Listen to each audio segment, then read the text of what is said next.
Pada kesempatan kali ini akan kita bahas bagaimana memproduksi minyak goreng kelapa sawit. Materi ajar ini merupakan bahan ajar kimia organik 2 untuk kelas 3 pada SMK Semak Makassar.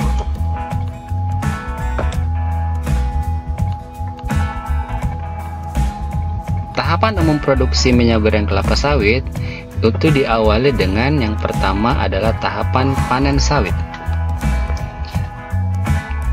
Tanaman kelapa sawit yang berusia 3-4 tahun biasanya sudah mulai menghasilkan buah. Di masa panennya yang dicirikan apabila ada buah satuan yang sudah terlepas dari tandannya jatuh ke tanah, itu menandakan bahwa buah tersebut sudah matang siap untuk dipanen. Dengan ciri yang lainnya adalah seperti halnya tampak di gambar, buahnya itu sudah mulai berwarna orange kemerahan dan mulai gelap seperti ini. Hasil panenan yang selanjutnya diperoleh namanya tandan buah segar. Di setiap tandan hasil panen inilah yang kemudian diangkut oleh truk pengangkut ke pabrik untuk kemudian diolah lebih lanjut. Tahapan berikutnya di pabrik yaitu memisahkan tandan dari buahnya yang akan diperoleh buah seperti hal yang tampak di gambar, yang selanjutnya diolah sedemikian rupa untuk mengambil minyak yang ada di daging buahnya maupun yang ada di daging bijinya, untuk kemudian hasil akhirnya diperoleh minyak goreng kelapa sawit. Jika kita lihat dari suatu buah kelapa sawit, satu biji itu komponennya terdiri dari kulit biji, ada daging buah, ada kulit biji, dan daging biji. Di mana minyaknya berasal atau kandungan minyaknya itu berada di dalam daging buah kelapa sawit. Namun di dalam daging biji juga mengandung minyak. Daging buah kelapa sawit inilah sebagai komposisi yang dominan yang ada di dalam buah kelapa sawit yang akan menghasilkan minyak yang namanya CPO. CPO yang akan dikelola atau diolah lebih lanjut menghasilkan minyak goreng yang biasa kita konsumsi sehari-hari. Sedangkan di daging bijinya sendiri juga dapat menghasilkan minyak yang dapat diolah menjadi minyak goreng.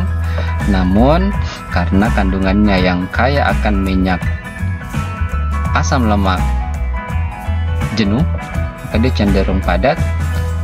Umumnya digunakan sebagai olahan lain bahan makanan yang bukan sebagai minyak goreng. Kalau kita menyebut istilah minyak lemak atau minyak goreng kelapa sawit sendiri, itu yang kita maksud molekulnya itu adalah trigliserida. Jadi yang kita maksud itu yang ini, trigliserida, yaitu ester trialkanoat. Ester ini R, C, O, R aksen, dan 3 deret. Makanya kita sebut ester trialkanoat atau trigliserida. Minyak atau lemak itu adalah trigliserida, bukan yang lain. Sehingga kandungan dari minyak lemak itu harusnya semua adalah minyak. Jadi apa itu minyak goreng? Ya lemak atau minyak atau lemak. Tidak ada protein di dalamnya, tidak ada karbohidrat, tidak ada air, atau bahkan tidak ada lipid golongan kolesterol di dalamnya. Dia murni sepenuhnya adalah minyak atau lemak. Yang kita maksud adalah molekulnya trigliserida. Paling yang ada terlarut di dalamnya adalah tocopherol. Dalam minyak goreng kita itu kaya akan vitamin E. Sehingga penetapan pengujian di laboratorium itu sudah pasti itu adalah minyak lemak. Yang kita ukur adalah yang seharusnya tidak terkandung di dalamnya, yaitu minyak goreng itu setelah diolah, diproduksi dan dipasarkan harusnya nggak boleh lagi ada bau, warna atau rasa yang tidak biasanya. Bahkan air sekalipun harusnya tidak ada. Ini kalaupun ada toleransinya sangat rendah, 0,3% maksimum ada. Serta tidak boleh lagi juga ada namanya asam lemak karena sudah dihilangkan. Yang boleh ada ya trigliserida, semuanya itu adalah trigliserida. Apa itu asam lemak? Yang apabila ini terurai menghasilkan RCOOH. Kita potong nih menjadi OH, itu menjadi asam lemak, atau memang dari bahan pengolahannya yang kurang baik sehingga masih ada asam lemak. Tidak boleh ada juga logam-logam, apalagi logam berbahaya seperti arsen. Serta pengujiannya adalah kadar bilangan peroksida atau tidak ada ketengikan di dalamnya oleh adanya peroksida. Kembali ke pembahasan CPO atau palm oil dengan kernel oil. Yang namanya CPO kan minyak goreng yang kita konsumsi. Itu kandungannya adalah yang paling tinggi adalah asam palmitat. Asam palmitat itu strukturnya seperti ini, minyak palmitatnya. Jadi C-nya 16 ini. C-nya 16. 0 ini artinya tidak ada rangkapnya. Kalau 1 ini berarti ada 1 rangkapnya. Ini 2 berarti ada 2 ikatan rangkapnya. Ini 3 ada 3 ikatan rangkapnya. Asam palmitat C-nya 16 tidak ada rangkap. Jadi strukturnya ini adalah minyak palmitat, yaitu trigliserida yang asam lemaknya berupa asam palmitat C-nya 16. Ini CH3, C-nya 1 tambah 13, 14. Kemudian tambah 1 lagi, C-nya 15. Yang terakhir C-nya 16. Kemudian kandungan yang tertinggi kedua adalah asam oleat, ini 39%, yaitu C-nya 18, yaitu minyak oleat. Sama saja strukturnya begini jika kita gambar, hanya saja C-nya 18 dan ada rangkapnya 1. Di atom C nomor 9, kalau kita gambar C-nya 18, C yang ke-9 itu ada rangkap 2-nya. Kemudian ada juga asam linoleat, C-nya 18 tapi rangkapnya 2. Hal inilah yang menyebabkan palm oil itu cenderung lebih cair dibandingkan minyak biji kelapa sawit yang kandungannya itu hanya C12 dan C14 yang tinggi. Itu merupakan asam lemak tunggal semua. Kalau tunggal cenderung mudah memadat. Proses produksi minyak sawit dapat diilustrasikan dengan tahapan seperti ini. Yang pertama, buah sawit yang berupa tandan buah segar yang dibawa dari hasil panen diangkut ke pabrik yang kemudian dimasukkan ke mesin sterilisasi. Ini ibaratnya adalah autoclave dengan ukuran yang sangat besar, tujuannya untuk sterilisasi, yaitu mematikan mikroba dan enzimatis sehingga tidak ada lagi proses biologis yang berlangsung.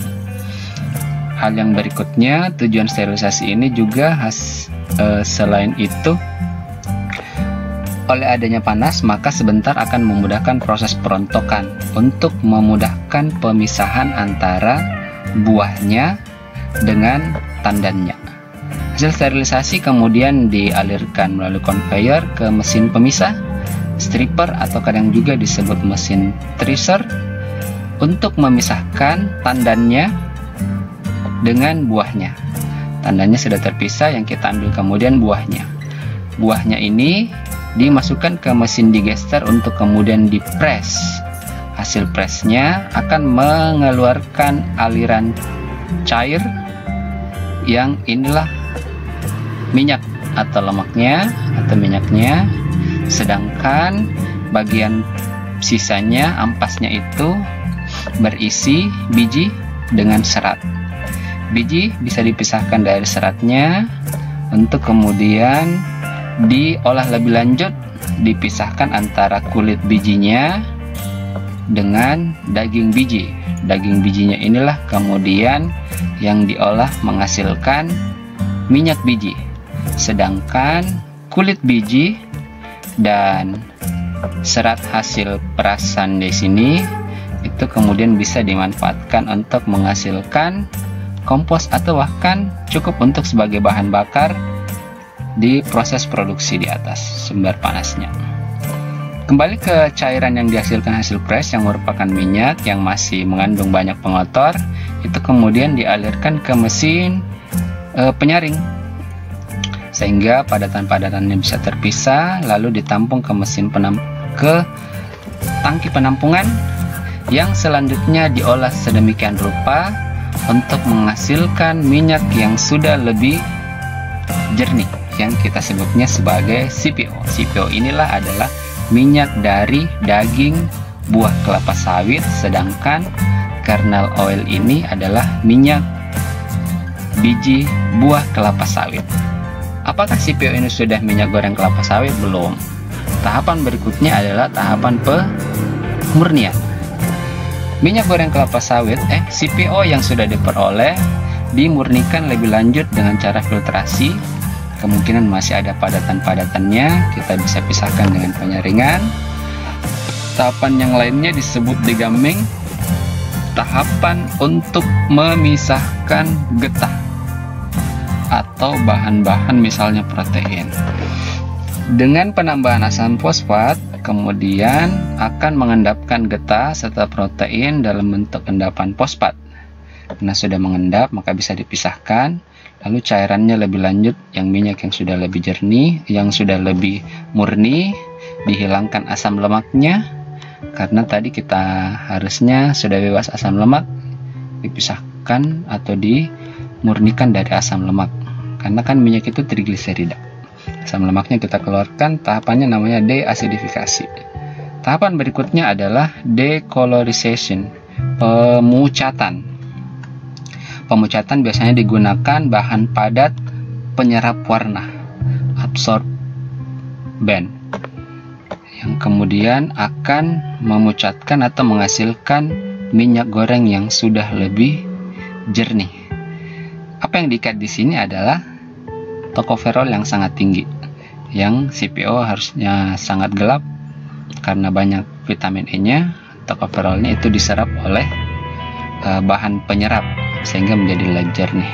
Tahapan terakhir, sisa-sisa asam lemak, kemudian sisa-sisa alkohol, sisa-sisa aldehid ataupun keton dipanaskan pada suhu 120 derajat Celcius akan menguap sehingga tidak ada lagi bau-bau yang tidak enak dalam minyak, sehingga yang terakhir diperolehlah minyak goreng yang sudah lebih good looking, enak dilihat, dan sudah bebas bahan-bahan pengotor yang tidak diharapkan ada di dalam minyak goreng. Ini adalah gambaran video ilustrasi bagaimana produksi di pabrik.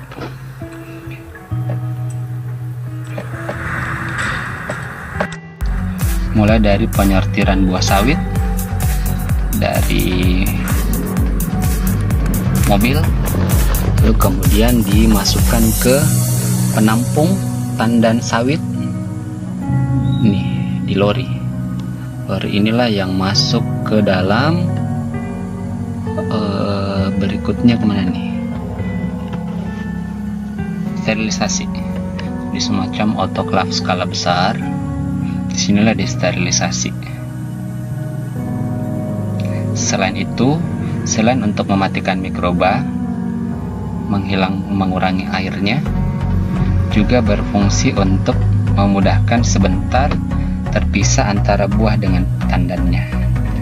Ini tandannya, buahnya sudah akan keluar dari aliran ini, tandannya terpisah.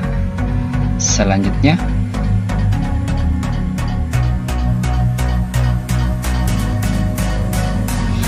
buahnya dimasukkan ke mesin pemeras. Akan diperas, akan keluar aliran airnya. Ini adalah ampas-ampasnya, sedangkan aliran airnya ini berisi air dan minyak.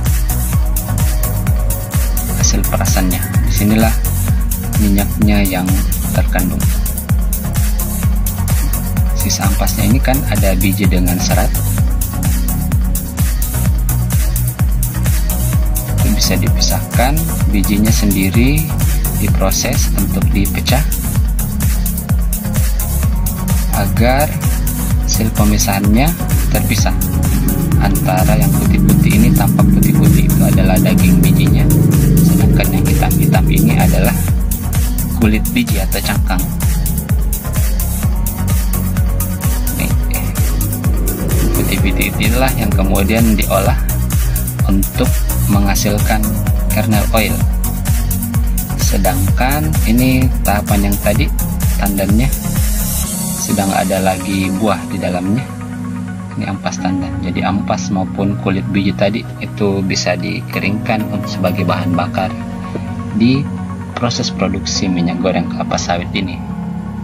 Selanjutnya ini masih pengolahan tandan.